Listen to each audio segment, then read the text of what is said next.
tragic day for democracy. Canada's ballot system just became a national embarrassment. Something deeply troubling is unfolding in Canada's electoral system, shaking the very foundation of our democracy. This is not a minor hiccup or a fleeting political controversy.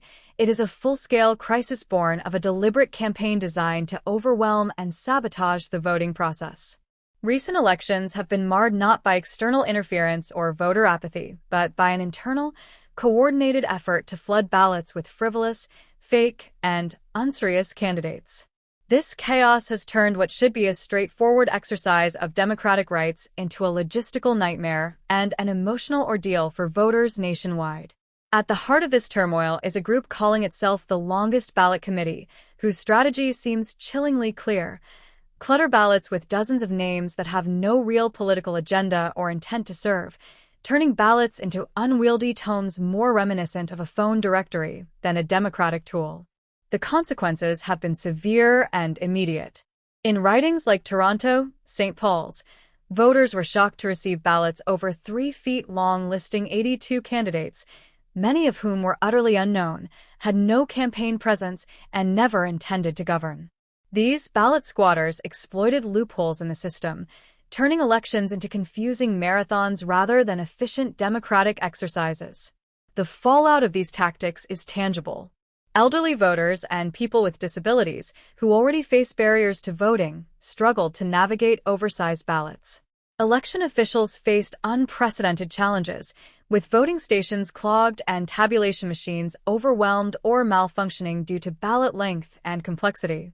What should have been a brief, accessible process dragged on for hours, eroding public confidence and frustrating voters who expected a smooth, respectful democratic experience.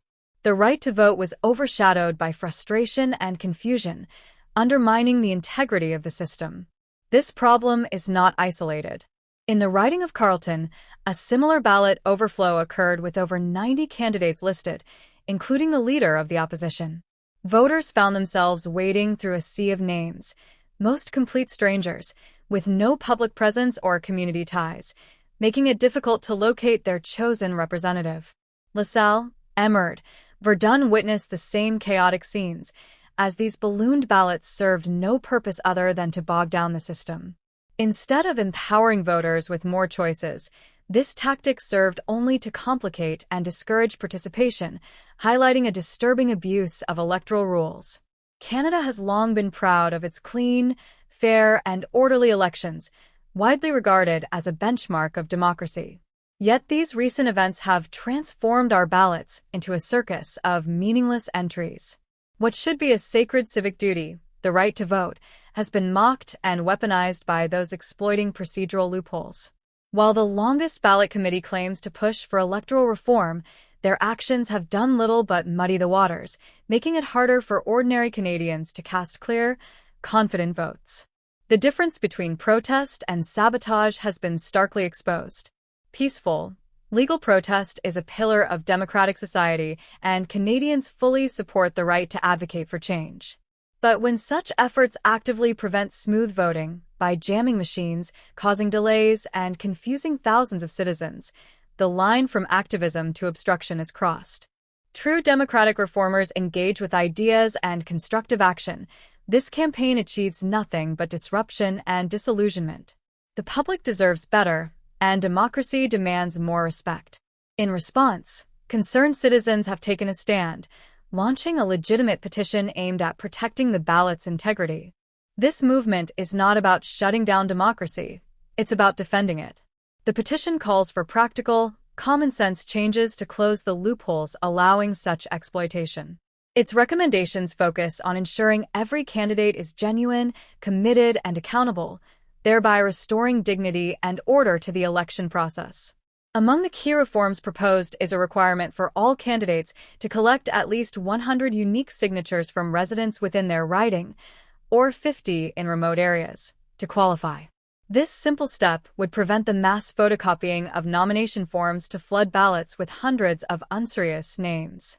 If someone wishes to stand for office, they must show a genuine connection to their community, demonstrating accountability from the outset. Such standards are fundamental to a healthy democracy. The petition also demands that candidates submit formal, signed declarations swearing their intent to serve, abide by election laws, and run active campaigns. False declarations would be met with financial penalties. These measures set minimal expectations of seriousness that protect voters from being overwhelmed by prank entries or candidates with no intention of governing. Elections are far too important to be trivialized. Urgency surrounds this issue because it is not confined to isolated writings. It's a growing national problem. Without prompt parliamentary action, future elections risk being similarly marred by bloated, confusing ballots. Voter turnout could decline as citizens lose faith in the fairness and functionality of the process. Democracy doesn't collapse in a day. It erodes slowly as confidence wanes. The moment to act is now, to prevent lasting damage. The petition has been officially launched, supported by a broad spectrum of Canadians and championed in the House of Commons by MP Ned Curick. This initiative transcends political divisions, uniting voters who simply want an effective, accessible democracy. It is not a partisan issue. It is a fundamental question of right and wrong. Clean ballots benefit every Canadian regardless of political leanings. Voting is supposed to be empowering, secure, and straightforward. But when seniors struggle to find their preferred candidate on a page filled with dozens of unfamiliar names, and when young voters see the process ridiculed before they even begin, democracy itself suffers.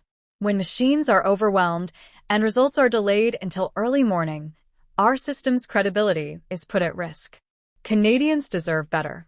This petition is a concrete, necessary response to a preventable crisis. It calls on Parliament to update the Elections Act and restore order and dignity to Canada's democratic process. The call is for action, not just symbolic protest, but a real, enforceable solution. Every signature adds weight, signaling to lawmakers that Canadians demand functional elections. This is the moment for citizens across the country to act. One verified signature from one voter can be a powerful statement that democracy matters. Whether you live in Toronto, Vancouver, Montreal, or any community in between, this affects you. Without change, the next election could be just as chaotic, turning our cherished democratic process into a national embarrassment. We owe it to ourselves and future generations to safeguard the right to vote. This is not merely a bureaucratic fix. It is a defense of democracy's very soul. Let's stand together now to ensure Canada's ballots are fair, clear, and accessible for all. The time to act is today, before every vote becomes another tragic day for democracy.